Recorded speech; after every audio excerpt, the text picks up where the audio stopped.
From the land of spirits she came to him, and he was afraid.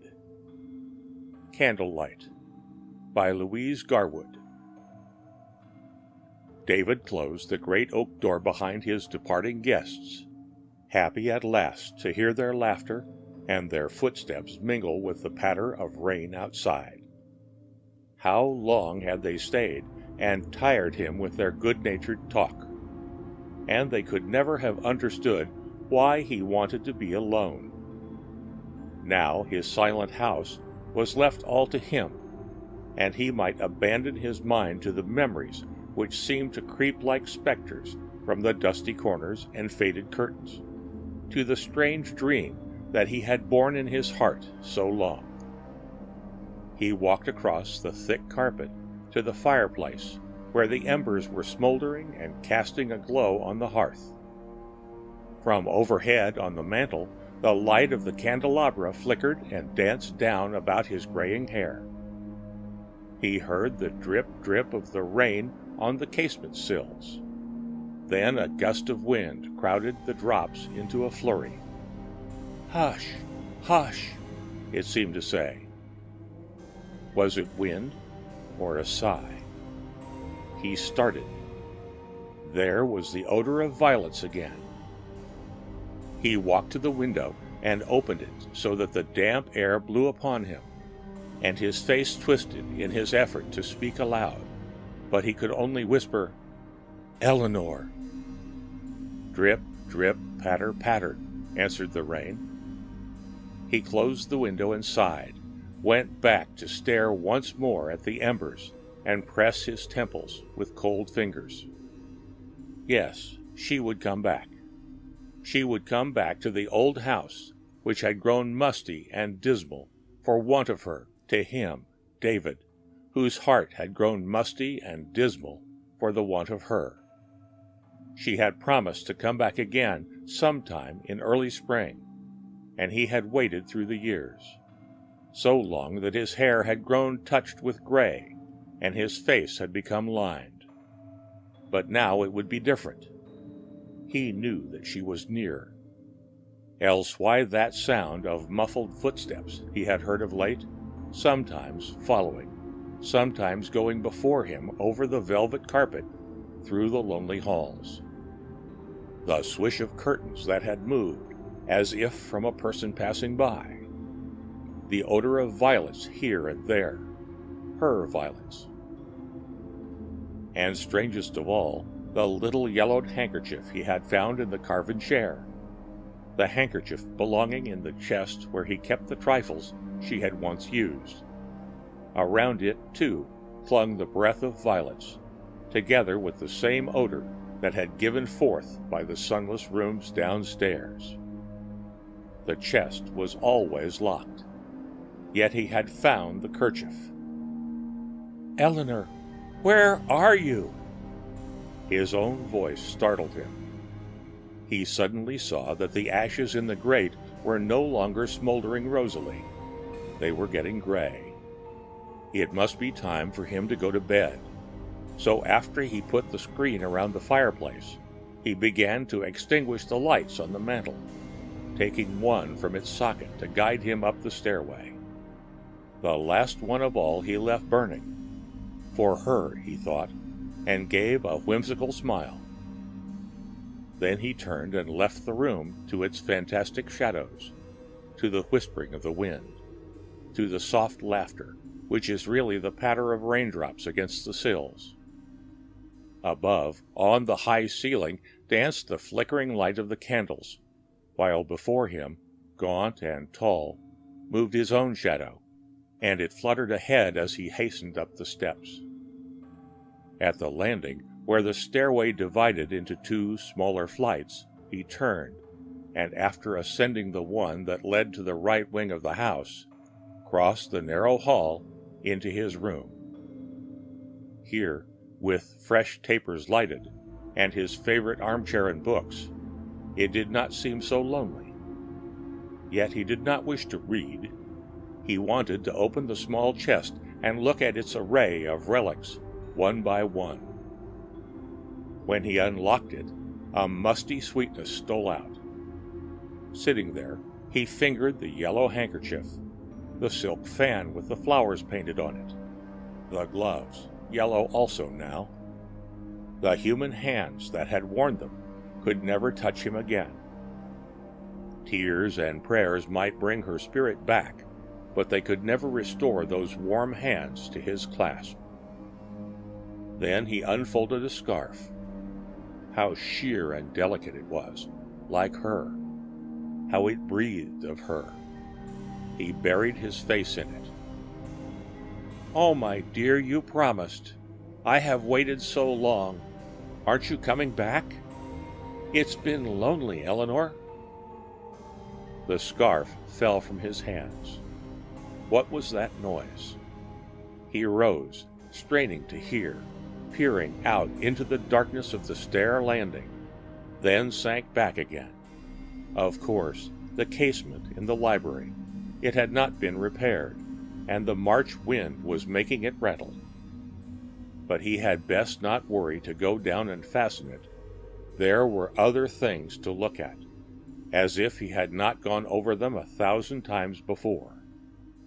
The pretty brooch, the comb, the letters written in faded ink. He was reading one of these letters when, as the wind died down, he heard through the steady pour of the rain a sound that was not the rattling of the casement. It was distinct and clear. Click, clack. David wanted to go to the door, but he could not move, except to rise and stand motionless in front of his chair as the kerchief, brooch, and letters fell and scattered on the floor. His heart beat hard and sent a wave of red into his face. Click, clack. A footstep on the uncarpeted stair. The light touch of a woman's slipper. Click. The rain came steadily down. He waited. The visitor seemed to have paused. In a moment the steps began again and came up slowly. 1, 2, 3, 4, 5. There were 13 before the landing could be reached. Click, clack, click. 8, 9, 10, clack. At last he saw something. It was an areola of light which, as the steps came nearer, grew into a semicircle. Candlelight, but no shadow fell before it. Advancing within the light was the outline of a head of dark hair, then a white neck and shoulders, until finally upon the landing stood a slim figure clad in a pale robe. A hand rose to shade the candle, and slowly the figure turned and looked up toward him with large eyes. A thick braid fell over each shoulder. David tried to hold out his arms. They were leaden. "Eleanor," he tried to call. A gasp came from between his parted lips. And she stayed there a minute, smiling, then came toward him up the smaller steps. Click, clack, click, very slowly, and after crossing the hall, she stood in the doorway of his room. There she paused again, and those tender words of welcome which he had yearned to say through all the years could not come.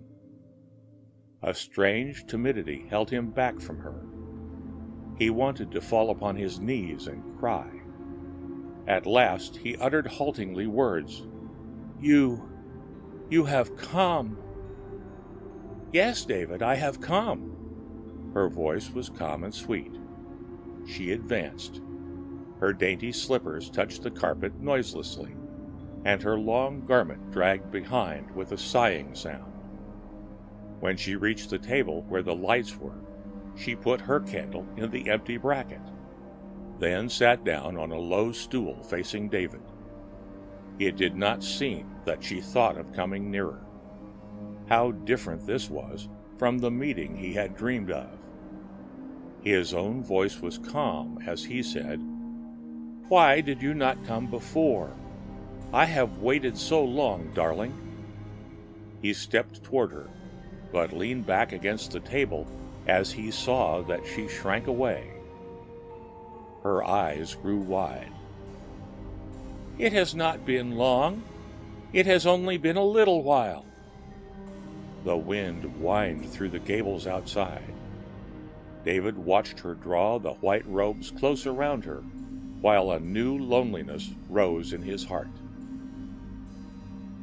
"Has it seemed short to you, then? Oh, the long, long years, Eleanor. They have made me old.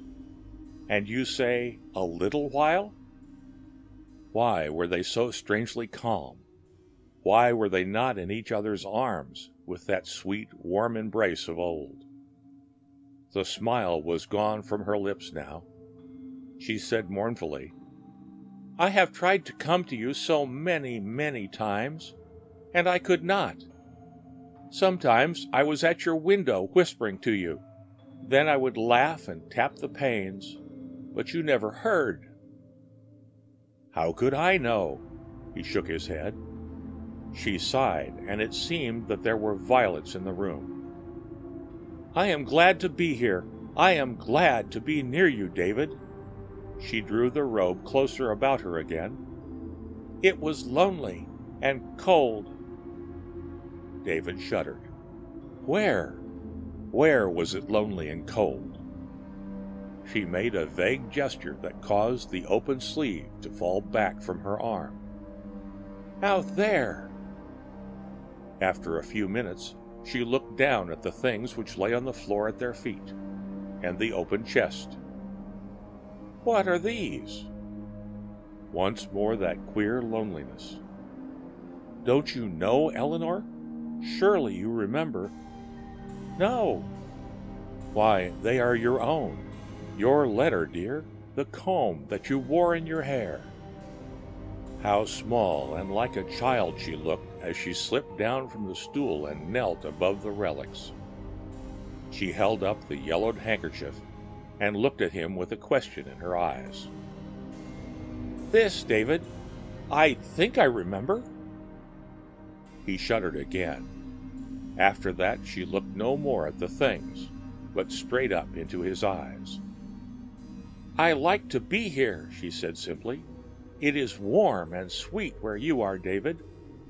His heart beat faster as he looked down and saw something of the old light burning in those strange eyes.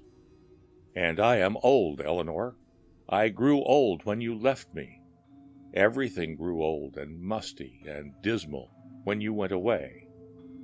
He motioned to the ceiling with bits of cobwebs in its corners, to the faded carpet. "But you are young and beautiful." She gave a laugh that sounded like the patter of rain against the casement. "No, no, it is you who are young. I am not young." The eerie laugh pattered again. "David, She seemed to be groping for words she could scarcely remember. "I love you." She rose. She stretched out her white arms. She was coming toward him. He shivered and grew cold as she grew nearer. Her arms touched him. He shrank away. They encircled him. He tried to pull back, but he was held by terror. Her icy lips were seeking his. The fragrance of violets was heavy in his nostrils and deadly, and heavier still, the damp, moist odor of the mold around their roots. "Don't, don't," he cried. "You are... Oh, God, go away."